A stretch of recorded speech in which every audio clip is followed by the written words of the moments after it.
দ্রুত বীর্যপাত এটি একটি খুবই কমন সমস্যা, যেটা আজকাল আমাদের ক্লায়েন্টের মাঝে দেখছি আমরা। হয়তো রিলেশনশিপ কাউন্সিলিংয়ে আসছেন, তাদের নানা রকম সমস্যা, নানা রকম ইস্যুজ নিয়ে কথা বলছেন, বাট মূল পয়েন্টে আসলে অনেক সময় ফোকাস করছেন না বা ওটা নিয়ে বলতে যাচ্ছেন না, লজ্জা পাচ্ছেন। বাট আমরা যখন এক্সপ্লোর করি খুব এক্সটেন্সিভলি হিস্ট্রিতে, আমরা দেখি যে আসলে হাজব্যান্ডের হয়তো প্রিম্যাচুর ইজাকুলেশন, এই কারণে তার মধ্যে একটা হতাশা কাজ করছে এবং সেই হতাশা থেকে তার ওয়াইফের মধ্যে একটা হতাশা কাজ করছে। দ্রুত বীর্যপাত এমন একটি সমস্যা যেটা কিন্তু অ্যাবসলিউটলি ঠিক করা যায়।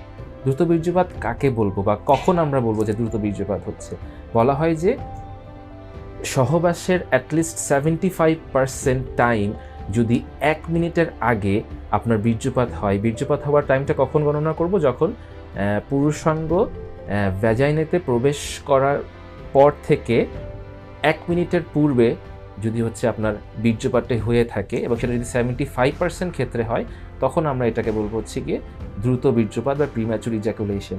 এই সমস্যাটি অ্যাবসলিউটলি ঠিক করা যায়। আমি আবারও বলছি, এটা নিয়ে অনেক রকম মিসকনসেপশন। মানুষ ভাবে এটা বোধহয় অনেক লম্বা সময় বোধহয় ইজাকুলেটরি পিরিয়ড থাকে, পর্নোগ্রাফি দেখে, বন্ধুবান্ধব থেকে শিখে তারা মনে করে যে সেক্সুয়াল ম্যাটার্সগুলো বোধহয় 20 মিনিট, 30 মিনিট, 40 মিনিট বা 1 ঘন্টা ধরে লাস্ট করে। এটা আসলে সত্যি কথা না। IELT বা Intra ejaculatory vaginal latency time বলতে একটি টার্ম আছে, যে পুরুষাঙ্গ ভ্যাজাইনাতে প্রবেশ করার কতক্ষণের মাঝে আসলে বীর্যপাতটি হয়ে থাকে। এটা একটা স্ট্যান্ডার্ড আছে এবং এই টাইমটা হচ্ছে 2 থেকে 6 মিনিট। সো যারা আপনার পর্নোগ্রাফি দেখে বা বন্ধুবান্ধবের কাছে শুনে বা বিভিন্ন পত্রপত্রিকায় পড়ে মনে করছে যে এই টাইমটা বোধহয় 20 মিনিট, 30 মিনিট, তারা কিন্তু একটি অহেতুক অ্যাংজাইটিতে ভুগছেন। এটা একটা মিসকনসেপশন, এটা একটা অ্যাবসলিউট মিসকনসেপশন, যেটা আপনাকে খুবই অ্যাংশাস করে ফেলে।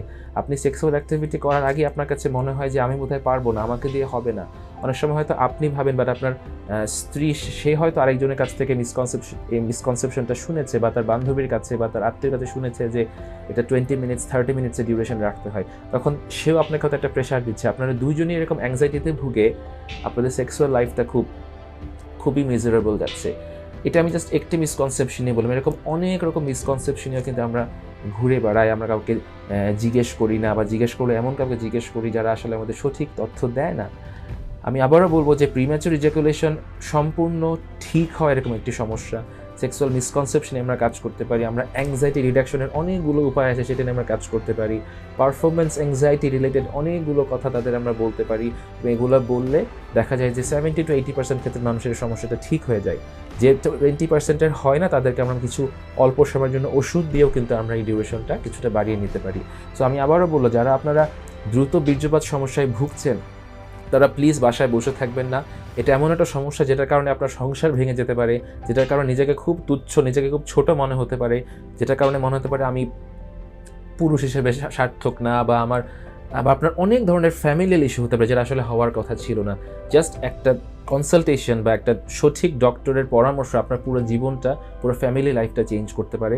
এবং আমরা চাই যে আপনি ভালো থাকুন, আমরা চাই যে আপনার ফ্যামিলি লাইফটা ভালো থাকুক এই সমস্যাগুলো কাটিয়ে ওঠার মাধ্যমে। সো যদি আপনাদের কারো এই ধরনের কোনো সমস্যা থেকে থাকে, please do not hesitate to contact with us.